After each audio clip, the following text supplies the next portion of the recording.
Hello knockouts, Tanya TKO here, and I'm really excited about today's video. We're going to be having a sister to sister talk. I'm going to be giving you some big sister advice about relationships.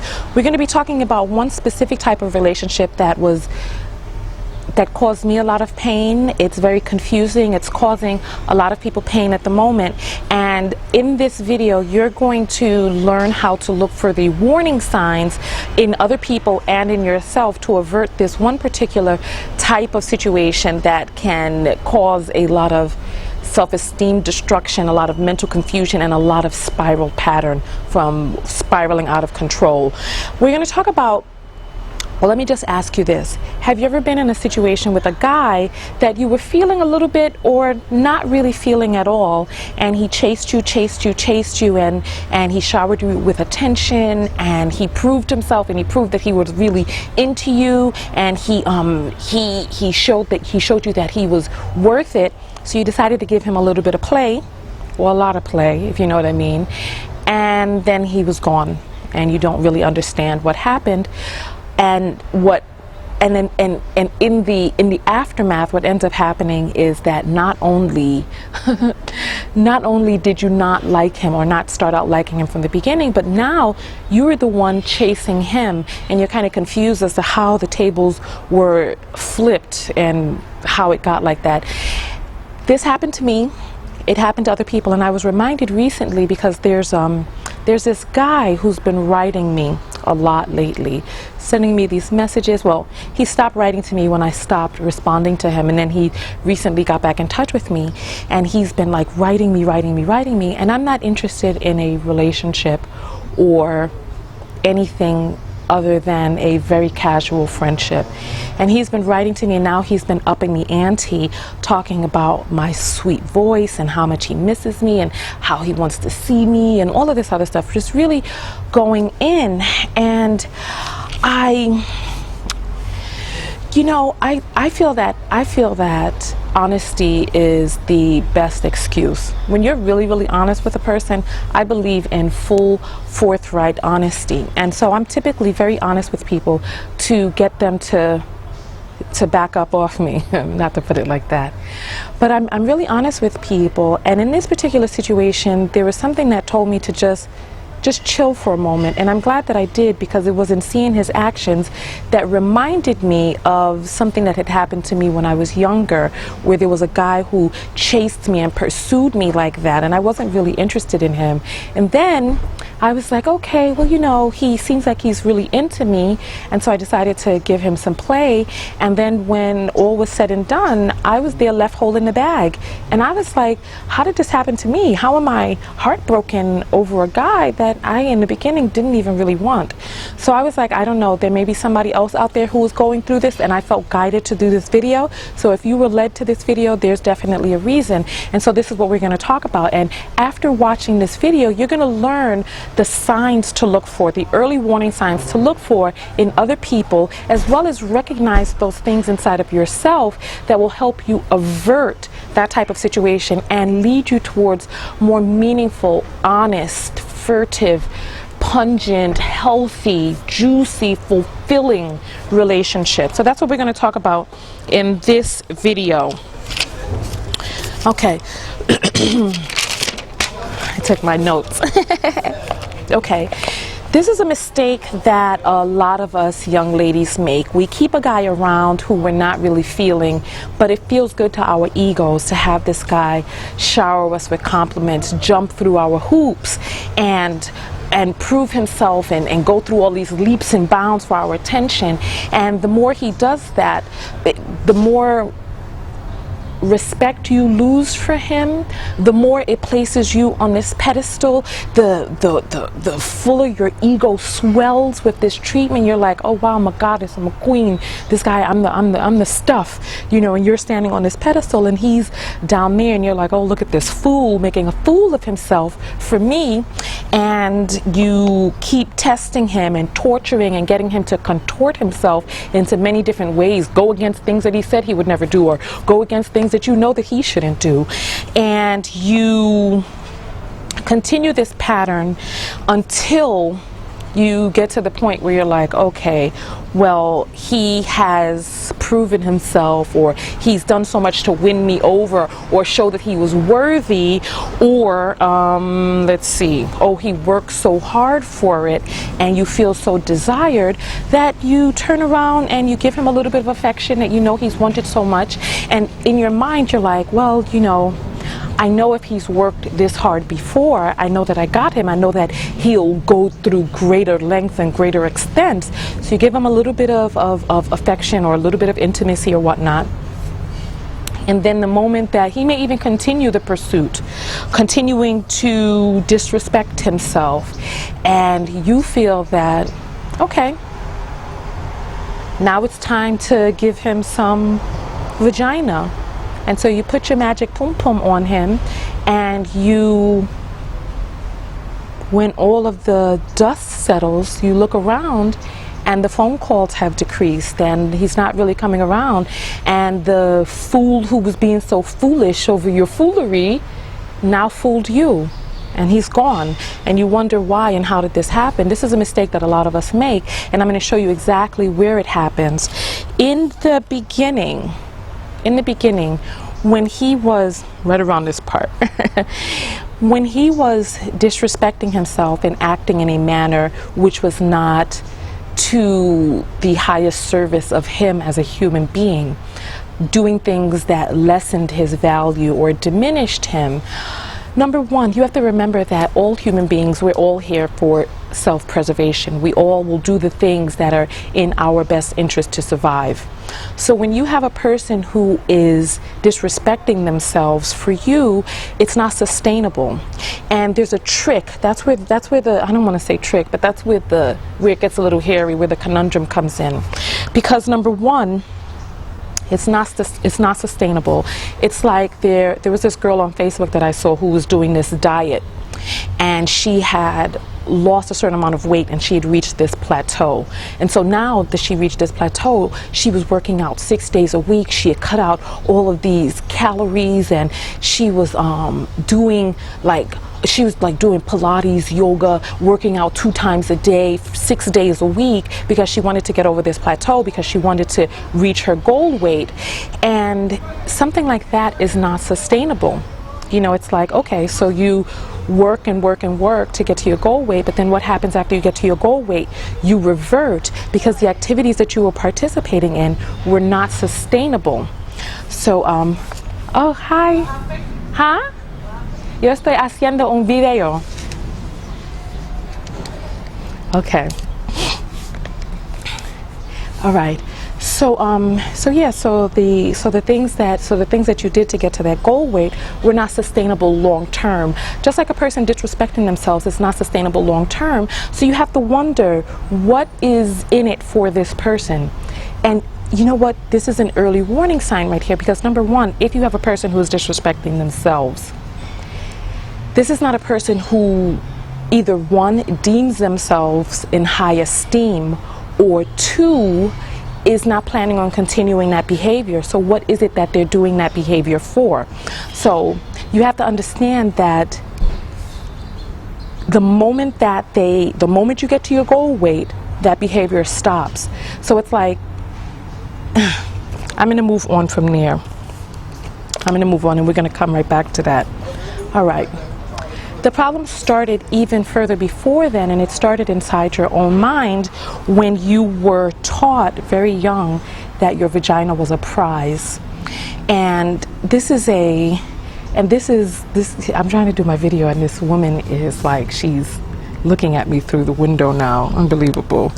I'm just trying to get some good light, and you know, the trees and everything are really beautiful out here, but it's very distracting because now she's staring at me through the window, and I guess I don't know if she doesn't want me making a video out here or whatever, right? All right. A lot of us young ladies, when we're girls, we're taught that our vagina is a prize that we give to the person who behaves in a manner in which it should be won. And I've been saying this over and over, and I'm going to write this in my book.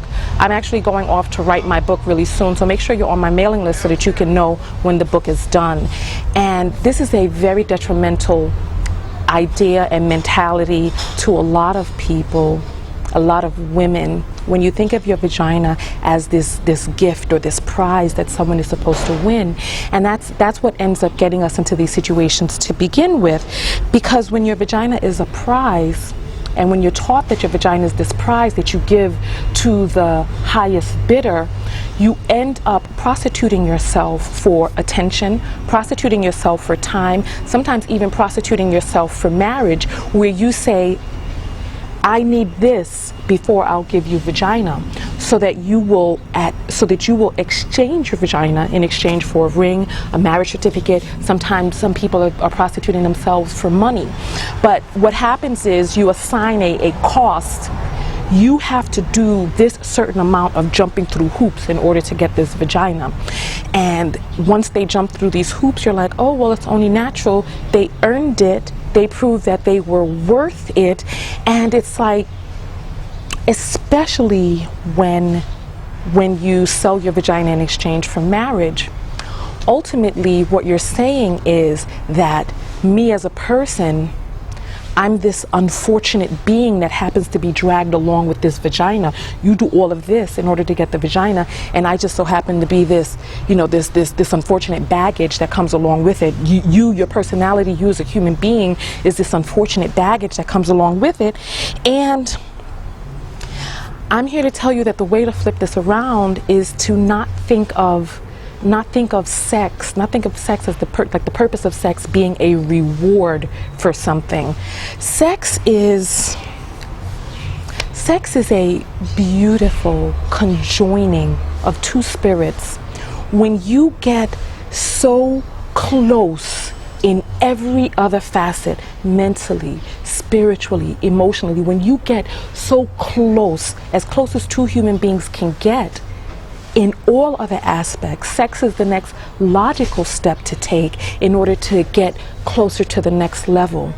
What's ending up happening is, see, when you're in a situation where a person that you're not really feeling is chasing you, and you position yourself and your vagina as the prize, you negate everything else about yourself. You negate all of your preferences. You negate all of the things that you need as a woman. How you avert this from happening is you go back there in the very beginning, and when this person is, number one, firstly, don't waste your time with people that you're not really feeling. If your spirit does not feel for this person, if intuitively you are not drawn to this person, if there's not a soul calling for this person, if there's anything at all that gives you any type of warning signal about this person, leave it alone. When it's right, it'll be right and you will know it. So let's go back. Back in the very beginning, when this person is chasing you, this is not an opportunity for you to see, or for him to sit down near and prove to you up on the pedestal what you're worth. First of all, you have to already know your worth, and we're going to talk about that towards the end. But this is an opportunity for you to really get to know this man, for you to take a moment out and talk to him, spend a lot of time speaking to him, asking him questions, not finding out if a certain string of strenuous activities is going to prove that he's worthy. Check and see if you two are compatible. See if he possesses the characteristics that are in line with your values, your goals, your preferences, your personality type, your spirit, you as a being, what it is that makes you laugh, what it is that builds you as a human being. Not stand up there, oh, hands off, I'm on the throne and you must approve your... No, this is a time for you to roll up your sleeves too.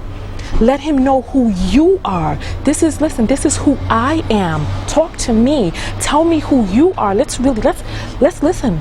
Let's pull up our sleeves, get inside of this, and find out if we are right match for one another. During that time, that's the phase for that. That's not the phase for someone to jump through hoops trying to earn, win, or garner, gain your vagina. No, this is the time that you say, listen, I'm a human being. and I have preferences, and I have needs, and you're a human being, and you have preferences, and you have needs, you have goals and values, a direction that you're going in, a way that you like to live your life. So let's talk to one another. Let's see if we're a good match. It's not about how much it is that they do and how many hoops they jump through. It's about you two as individuals. It's about the joining of two into one. So let's move on from there. I think many of us are confused about what a man is for. You know, some of us, unfortunately, some of us are looking for men who can be our manservants, our flunkies, our go-boys, and we're ending up qualifying men by a particular set of characteristics that are not healthy. You don't know who it is that you are and what it is that you're bringing to the table. You don't know what it is to look for in a man. I did the video, 6 things to look for in a good man. I'm going to try to link the video somewhere around here, but make sure that you take a look at that video. Okay. All right. Another issue is that too many of us are in a state of affection starvation, love starvation, where when this person starts pouring this on us, we've been in such an affection drought that we are, or an affection famine. Isn't that a better word? You've been in such an affection famine that when this person starts pouring this love and affection onto you, they're saying things to you that you don't say about yourself. They're saying things to you that you don't hear regularly. They're saying things to you that make you feel a certain way because you don't come into contact with it. And the very first person who has to love you is you. Listen. You see me and you see how much weight I've gained over the past few months, you know, with all the stresses and eating and all of this other stuff that I've been doing. Because you see, I've gone up and down, up and down, up and down, and you see how much weight I've gained over the past few months. I have to talk to myself in the mirror, and I have to tell myself that I'm beautiful. Honey, if I don't say it, who's going to say it? Am I going to put myself in a state of love starvation so that when I go out there into the street, that when somebody compliments my body, that I'm like, oh wow, it's been so long since I've heard something like that, because I'm so busy beating myself up that I need to hear this from somebody else to make it feel right and feel real to me. No, I'm going to say it to myself. Tanya, you're beautiful. You may be a little bit chubby, but look at your rosy cheeks, honey. You look healthy. So I implore you. I wrote this post on Facebook about how every married, you know what, it's even on my website, every married woman is still single. Because the journey that we come here for is not anything that can be accomplished by someone else. And we go through life, everyone is a reflection of us. And this man who is coming to your life, showering you with this attention and this affection, and how that situation goes sour, this is reflecting something back to you. It's reflecting that you may be in an affection famine. You may be suffering from love starvation. It's bringing it to your attention that you have this deficit, this desire deficit, and that this person is fulfilling this need that you so desperately are vacant of and so desperately want for yourself, that you prostitute yourself.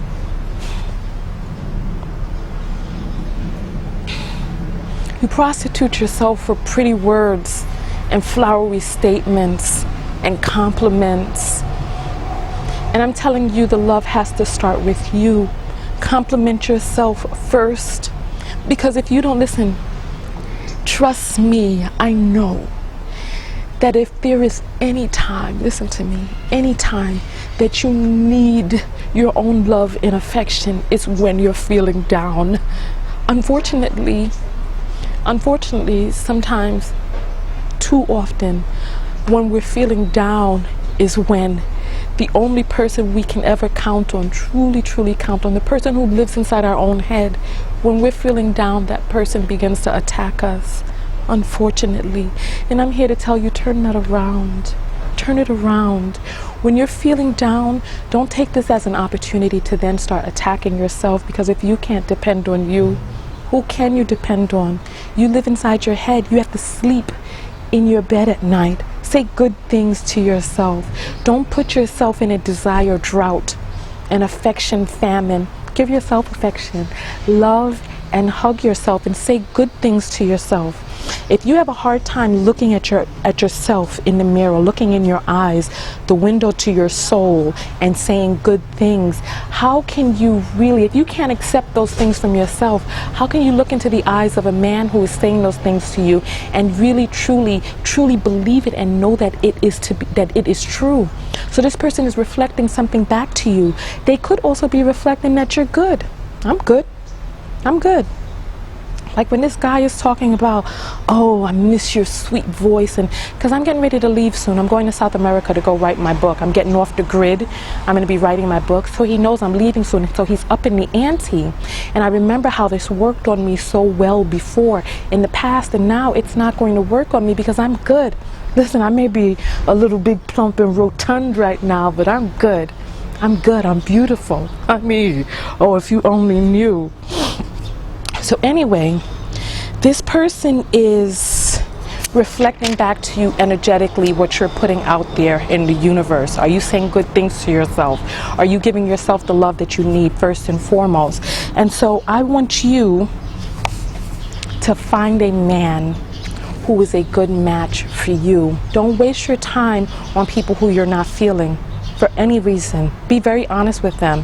One thing that I found that works really well is if you tell a man that you're not feeling him sexually and you just are not interested in that type of relationship. When you're really blunt with a person and you hold no punches, I don't want to say hold no punches, but when you tell a person exactly how it is that you feel on the inside, and if they don't understand that, you have to sever ties. Don't answer their phone call. Tell them exactly how you feel. That I'm not interested. I choose not to continue with this relationship, and I would like for you to respect that. Then you move on from there. You move on from there.